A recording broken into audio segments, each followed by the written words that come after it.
Mateo capítulo 16. Vamos a estar leyendo Mateo capítulo 16. Hemos tenido un día intenso, ¿verdad? Los varones, todo el día. Nos sentamos y ya casi no nos paramos. Pero aquí estamos todavía, guerreando y agradeciendo al Señor por todo lo que nos ha dado en este día. ¿Amén? Bien, vamos a la palabra. Mateo capítulo 16, verso 13 al 19. ¿Te espera una palabra del Señor hoy? Amén. Mateo 16, 13 al 19.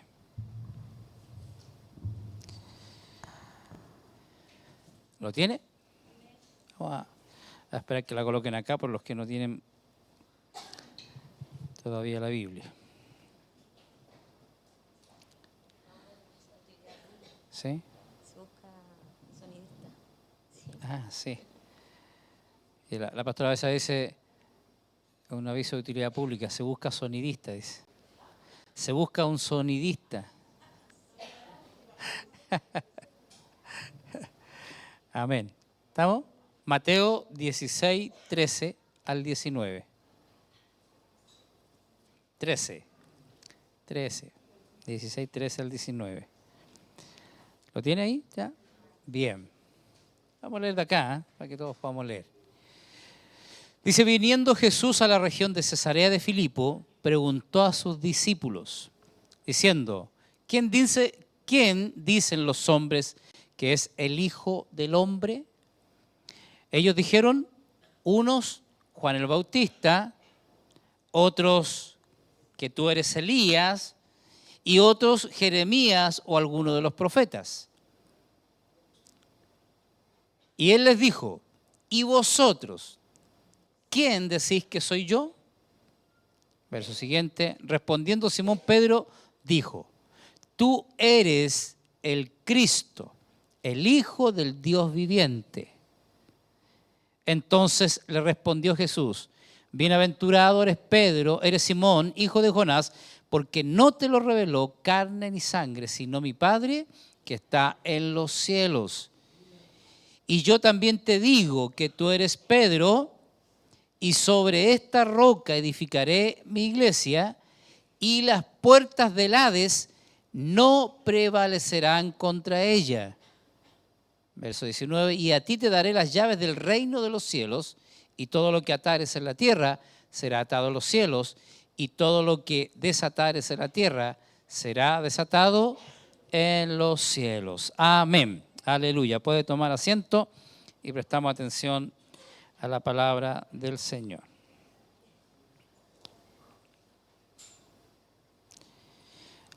La iglesia y su relación con el inframundo o con el mundo espiritual.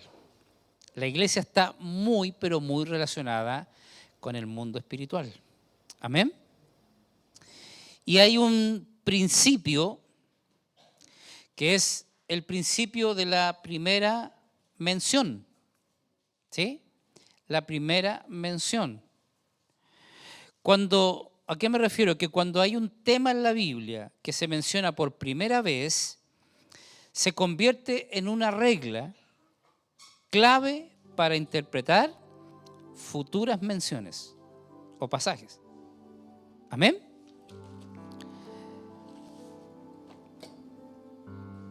Ahora, todos los elementos que componen la primera mención son importantes y algunos muy, pero muy relevantes.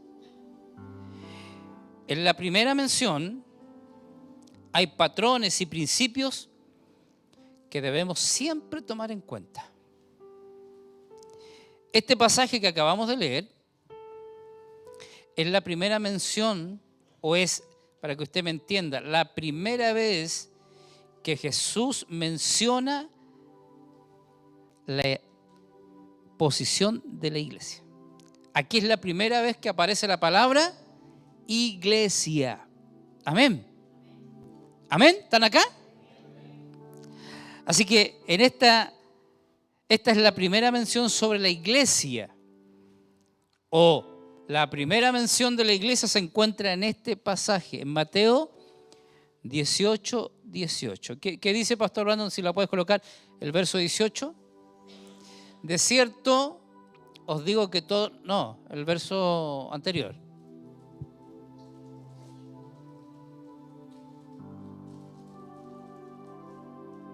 No, a ver. Es 16, estamos mal. Es 16, 18. Así que qué raro. Dice, y yo también te digo que tú eres Pedro, y sobre esta roca edificaré mi iglesia. Aquí es la primera vez que se menciona la palabra iglesia. Y cuando algo en la Biblia se menciona por primera vez, entonces que marca una regla, una norma, un patrón para otras menciones. Así que este pasaje es sumamente importante, porque es la primera vez en que Jesús habla de su iglesia, es la primera vez que Él menciona su iglesia. Eclesia, es eclesia. Este término griego, de donde proviene iglesia, esta palabra griega, eclesia, que significa los llamados afuera, ¿sí?, a salir del mundo. Amén. Es una palabra que está transliterada, ¿sí?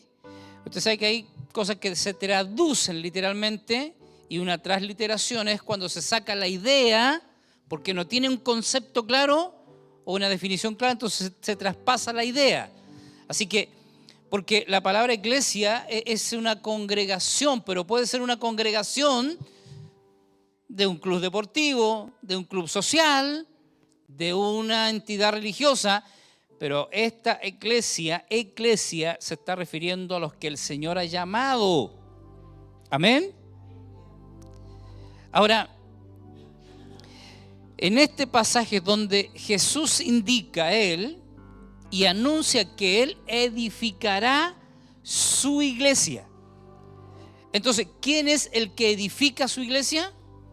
Jesús, ¿verdad? Jesús dijo que la edificaría sobre una roca. Amén. Sobre una roca. Mira, Él pregunta. Ahora, esto es interesante porque quiero llegar a un punto, porque quiero hablar de la relación que la iglesia tiene con el mundo espiritual y en especial con el inframundo, con el Hades. Amén.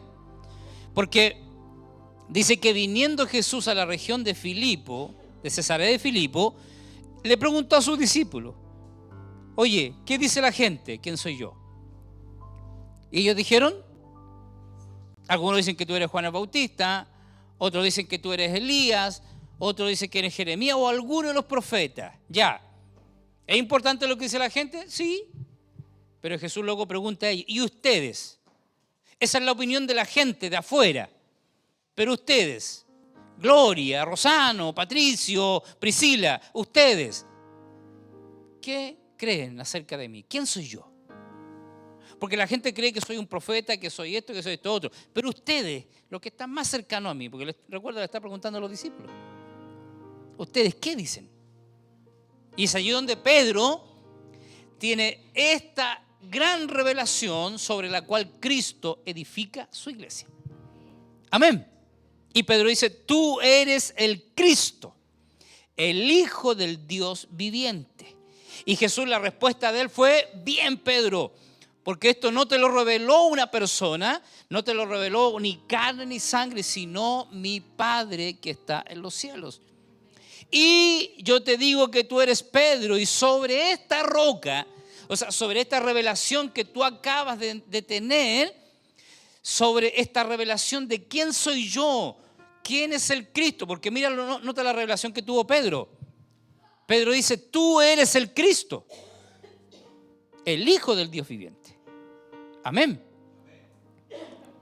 Y Jesús dice, tú eres Pedro, y sobre esa revelación, sobre esa roca, es que yo voy a edificar mi iglesia. Y es la primera mención de la iglesia. Amén. Así que Jesús dijo que la edificaría sobre la roca. La roca es Cristo, y la revelación de quién es Él y que Él es el Hijo del Dios viviente. Amén. Así que la iglesia está edificada sobre la persona misma de Jesucristo. Amén.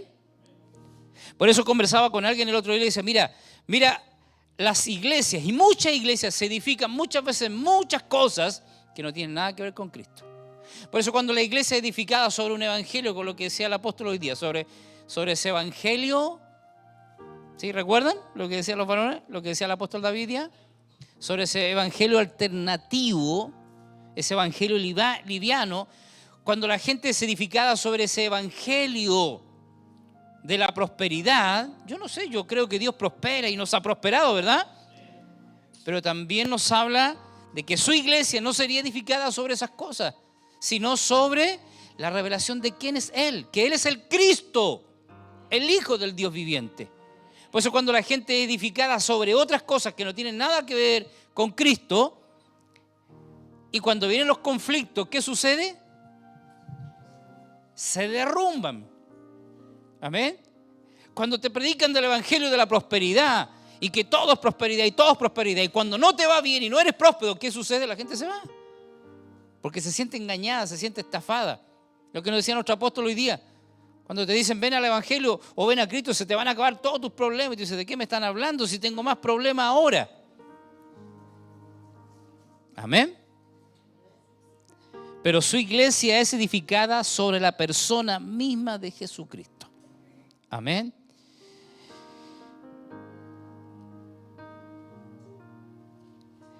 Efesios capítulo 1, si me acompaña el pastor Brandon, la Pilar leyó este versículo el otro día, porque es extraordinario este pasaje. Mira, ¿sobre qué roca está edificada la iglesia? Sobre Cristo, sobre quién es Cristo. Hoy día me marcó algo que dijo el pastor Brandon, y es que difícilmente tú puedes sentir pasión o amar a una persona que no conoces. Cuando nosotros no sabemos quién es Cristo, Pedro lo supo por revelación, ¿o no? Y eso de tú eres el Cristo, el Hijo del Dios viviente, es tremendo, porque sobre esa base que seremos edificados. Pablo dice en un pasaje, nadie puede poner otro fundamento, 1 Corintios capítulo 3, si no me equivoco, nadie puede poner otro fundamento que el que ya está establecido, el cual es Cristo. Y ese es nuestro fundamento y esa es la roca firme. Ahora mira, el apóstol Pablo dice en Efesios capítulo 1, verso 3 en adelante, pastor, dice, bendito sea el Dios y Padre de nuestro Señor Jesucristo, que nos bendijo con toda bendición espiritual en los lugares celestiales en Cristo. Vaya anotando, mire. Verso 4. Según nos escogió en Él antes de la fundación del mundo, para que fuésemos santos y sin mancha delante de Él, en amor habiéndonos predestinado para ser adoptados hijos suyos por medio de Jesucristo, según el puro afecto de su voluntad, para alabanza de su gracia, con la cual nos hizo aceptos en el amado. Vaya anotando, ¿en quién tenemos redención por su sangre, el perdón de pecados según las riquezas de su gracia? Verso 8, que hizo sobreabundar para con nosotros en toda sabiduría e inteligencia, dándonos a conocer el misterio de su voluntad según su beneplácito, el cual se había propuesto en sí mismo de reunir todas las cosas en Cristo en la dispensación del cumplimiento de los tiempos, así de las que están en los cielos como las que están en la tierra. Luego dice, en Él asimismo tuvimos herencia, habiendo sido predestinados conforme al propósito del que hace todas las cosas según el designio de su voluntad, a fin de que seamos para alabanza de su gloria, nosotros los que primeramente esperábamos en Cristo. En Él también vosotros, habiendo oído la palabra de verdad, el evangelio de vuestra salvación, y habiendo creído en Él, fuisteis sellados con el Espíritu Santo de la promesa. Verso 14, que es las arras de nuestra herencia hasta la redención de la posesión adquirida para alabanza de su gloria. Verso 15. Por esto, dice Pablo, yo oro, por esta causa yo también, habiendo oído de vuestra fe en el Señor Jesús y de vuestro amor para con todos los santos, no ceso de dar gracias por vosotros, haciendo memoria de vosotros en mis oraciones, para que el Dios de nuestro Señor Jesucristo, el Padre de gloria, os dé espíritu de sabiduría y de revelación en el conocimiento de Él, alumbrando los ojos de vuestro entendimiento, para que sepáis cuál es la esperanza a que Él os ha llamado y cuál es la riqueza de la gloria de su herencia en los santos. Verso siguiente. Y cuál es la supereminente grandeza de su poder para con nosotros los que creemos, según la operación del poder de su fuerza, la cual operó en Cristo, resucitándole de los muertos y sentándole a su diestra en los lugares celestiales, sobre todo principado y autoridad y poder y señorío, y sobre todo nombre que se nombra, no solo en este siglo, sino también en el venidero, y lo dio y lo sometió todas las cosas bajo sus pies, y lo dio por cabeza sobre todas las cosas. ¿A quién? A nosotros, la iglesia. Amén. La cual es su cuerpo, la plenitud de aquel que todo lo llena en todo. Así que cuando Pedro tuvo esta revelación de que tú eres el Cristo, el Hijo del Dios viviente, todo esto está incluido en esa revelación de quién es Jesús. Amén. Levante su mano y diga: Señor, yo necesito urgentemente que Cristo sea revelado en mi espíritu para entender todo esto. Todo poder, todo señorío, toda autoridad, toda herencia, todo lo que tenemos y lo que somos está en Cristo. Así que cuando Pedro tiene esta revelación, no sé si me explico bien, pero cuando Pedro tiene esta revelación de todo lo que es Cristo, de quién es realmente Cristo. Amén. Tremendo, ¿verdad? Tremendo lo que el Señor ha hecho con nosotros, lo que Él es. Así que Él edificaría su iglesia. Él está edificando su iglesia sobre esta revelación. Y esa es la roca de nuestra vida en Cristo. Ahora, la iglesia es la asamblea de todos los que son, o de los que han nacido del agua y del Espíritu, ¿verdad? Como lo dice Jesús a Nicodemo. Amén. La iglesia es la asamblea de todos, amén, los que vienen del otro lado del agua. Amén. Amén. ¿Recuerda? En Noé todos fueron bautizados. ¿Sí? Así que mira, tú fuiste pasado por el agua. Nicodemo le dice al Señor: Señor, ¿cómo puedo entrar en el reino de Dios? Y él dice: Nicodemo, si tú no naces del agua y del Espíritu, no puedes entrar al reino de Dios. Amén. Y este hombre lo entendió. Pero tú y yo lo entendemos, ¿verdad? Que nuestro nuevo nacimiento es a través de creer y ser pasados por el agua. Amén. La iglesia es la asamblea de todos los que han sido trasladados del reino de las tinieblas. Así que tú y yo sufrimos un traslado de un reino a otro reino, del reino de las tinieblas al reino de su Hijo amado Jesucristo. Amén. Ahora, lo interesante acá es que, fíjate esto, hermano, y esto es lo importante y lo que yo quiero que usted entienda. Porque Jesús lleva a sus discípulos, los tomó a los 12, vengan, usted, tú, Pedro, Mateo, ven, vamos. Y los llevó, dice, a la región de Cesarea de Filipo, y allí les preguntó eso. Amén.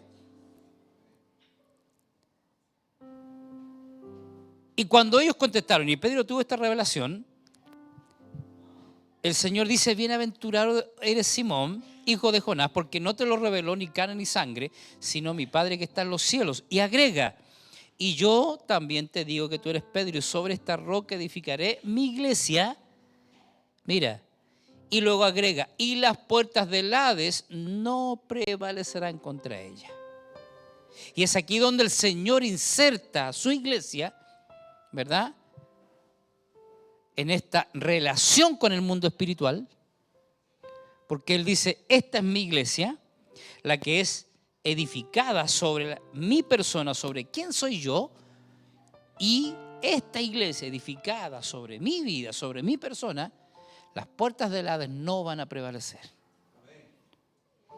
Amén. Ahora, ¿por qué el Señor se lo dijo aquí? Porque mira, las puertas del Hades. Jesús quería enseñar a sus discípulos cómo debe ser hecha la guerra espiritual. Cómo se hace la guerra espiritual. Por eso los llevó al peor lugar de Israel, al lugar de mayor pecado, porque la ciudad de Cesarea de Filipo, que está a 32 kilómetros al norte del mar de Galilea, Herodes el Grande hizo de esa ciudad la capital de su reino. Ahora, esta ciudad era conocida por los judíos como las puertas del Hades. Amén. Y mira, Jesús los llevó, como decimos nosotros vulgarmente, donde las papas queman. Mira, nadie nunca había escuchado este mensaje. Y el Señor tomó a sus discípulos y los llevó a este peor lugar, donde todos sabían que allí estaban las puertas del Hades, y ahí Él hace la pregunta, ¿quién soy yo?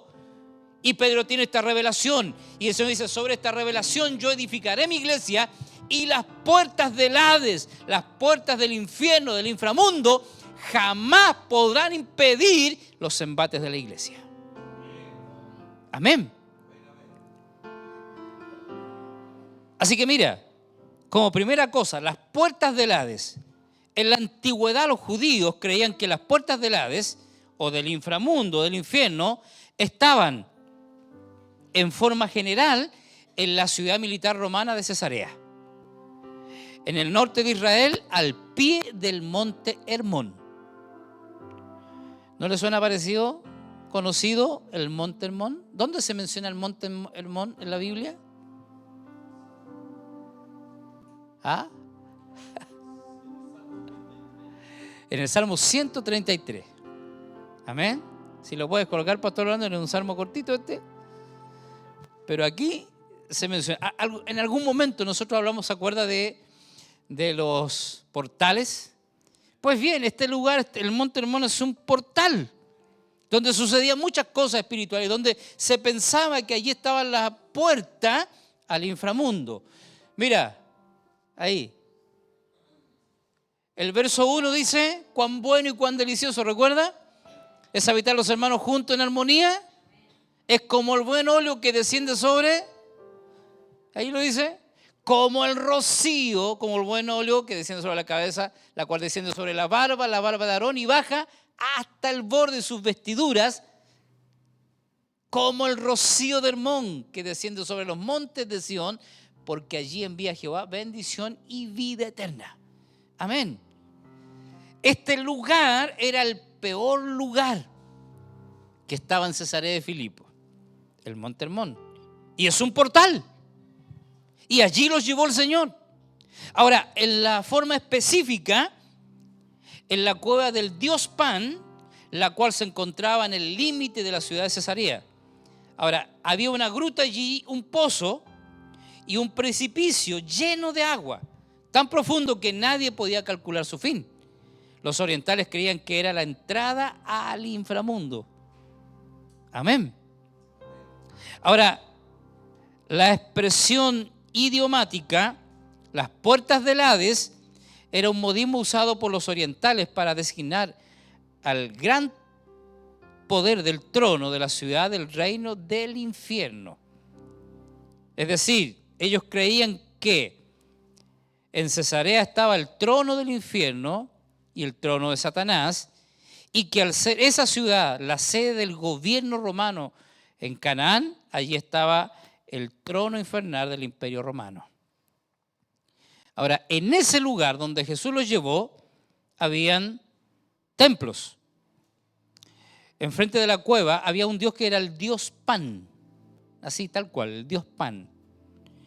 Y enfrente de la cueva de Pan habían tres religiones edificaron allí sus templos. Amén. y adoraban primero a Baal, que era uno de los dioses cananeos, ¿recuerda? A Pan, uno de los dioses de la mitología griega, y a Augusto César, uno de los emperadores romanos adorado como un dios. Así que, fíjate, es muy importante tener en cuenta que si diferentes religiones edificaron sus templos exactamente en el mismo lugar, quiere decir que esa cueva era reconocida como un centro satánico de gran importancia. Amén. De gran importancia. Por eso los discípulos de Jesús se habían sorprendido al saber que el Señor les llevaba a ese lugar tan abominable para los judíos por el culto satánico que allí se realizaba. Ahora, la ciudad de Cesarea de Filipo era el lugar más pecaminoso de todo Israel. Pero escúchame bien, el Señor los llevó ahí para declarar la primera mención sobre la iglesia. Amén. Ahora Él dice, y las puertas del Hades, estando allí mismo, enfrente de esas puertas, la historia registra que ahí habían unas cuevas y que allí la gente pensaba que estaba la entrada al Hades. Y es verdad, ese lugar es un portal. Muchas cosas suceden allí. Vaya a la historia, ponga el Monte Hermón, ponga todos estos detalles que le estoy dando yo y usted va a encontrar mucha información donde realmente se avistan muchas cosas allí. Muchas cosas suceden porque es un portal. Amén, ¿sí? Un portal. Tanto para Dios como para el inframundo. Amén.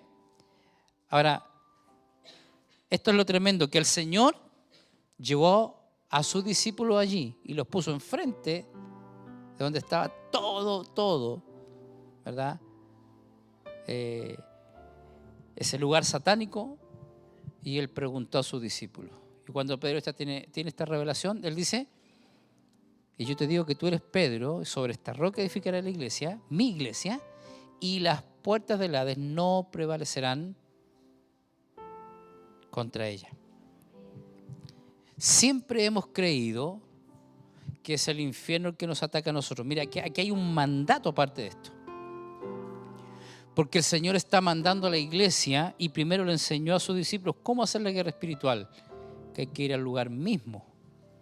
Allá los llevó y allí le dijo, yo soy el Cristo y tengo todo poder y toda autoridad. Todo lo que Pablo dice en Efesios capítulo 1, ese soy yo. Y en esa autoridad los envío a ustedes, mira, y las puertas del Hades, lo que Jesús le está diciendo, y esas puertas no podrán jamás impedir que la iglesia vaya a esas puertas, abra las puertas del Hades y entre y saque a las personas que están allí. ¿Entiendes? No es que la iglesia tiene que aguantar los embates del Hades, sino que la iglesia tiene que ir al Hades. Cuando el Señor dice, y las puertas del Hades no prevalecerán contra ella, está diciendo que el Hades no va a poder cerrar sus puertas a la iglesia. ¿Por qué? Porque la iglesia va en ese nombre. Va en esa autoridad, en la autoridad que Cristo nos ha dado. Esa es la forma de hacer guerra espiritual. Por eso el Señor nos está diciendo, vayan a los lugares. Los llevó ahí a Cesarea de Filipo, donde las papas queman, donde está todo el poder satánico. Allí mi iglesia tiene que ir, entrar al inframundo y sacar a las personas del inframundo, sacar a las personas de allí. Y el Hades no va a poder impedir eso. Amén. Póngase en pie. Aleluya. Bendito es el nombre del Señor. Levante sus manos al cielo un momento. Y dale gracias al Señor porque tú y yo hemos estado siendo edificados todo este tiempo. No en una persona común y corriente. No en un concepto de algo, sino en la vida misma, sino aquel que es autoridad en todo el universo. Por eso Pedro tuvo una tremenda revelación y ahora tú dile al Señor con tus propias palabras, yo necesito que tú te reveles a mi vida. Yo necesito saber, pero en mi espíritu, ¿quién eres tú? Porque si tú le preguntas a cualquier gente, sí, yo sé que Jesús es el que vino hace 2000 años y murió crucificado. Sí, pero tú tienes que tener una revelación de Cristo. Y con esa revelación y con esa autoridad que tú y yo tenemos, Él nos envía. Tenemos este mandato de ir al inframundo, de ir a las puertas mismas del Hades y entrar al Hades con la autoridad que Él nos ha dado y sacar a la gente que está en prisiones, a la gente que está atada, a la gente que está en regiones de tinieblas, a la gente que está atada en el inframundo. Esa es la manera, dijo Jesús, de hacer la guerra espiritual, es ir al trono mismo de Satanás, a donde están las puertas del Hades. Y escúchame bien, jamás las puertas del Hades podrán aguantar un embate de su iglesia, porque van en mi autoridad. Padre, te damos muchas gracias.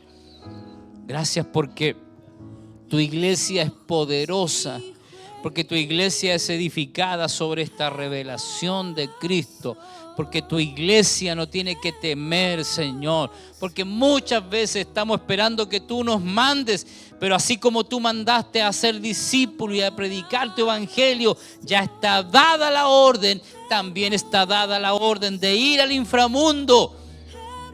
Esa es la manera que nos relacionamos con el mundo espiritual, yendo al inframundo, a abrir las puertas.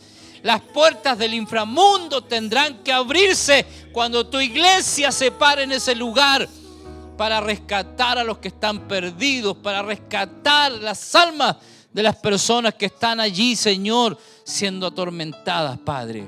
Trae tu revelación sobre nuestras vidas. Revélanos en nuestro espíritu a la persona misma de Cristo, Señor, en nosotros. Que te podamos conocer no intelectualmente, sino por revelación, Padre. Alabamos tu nombre. Te bendecimos, Señor. Gracias porque somos tu iglesia. Tu iglesia, Señor, que tú estás edificando. Gracias, mi Dios, en el nombre precioso y maravilloso de Jesús. Amén. Y amén.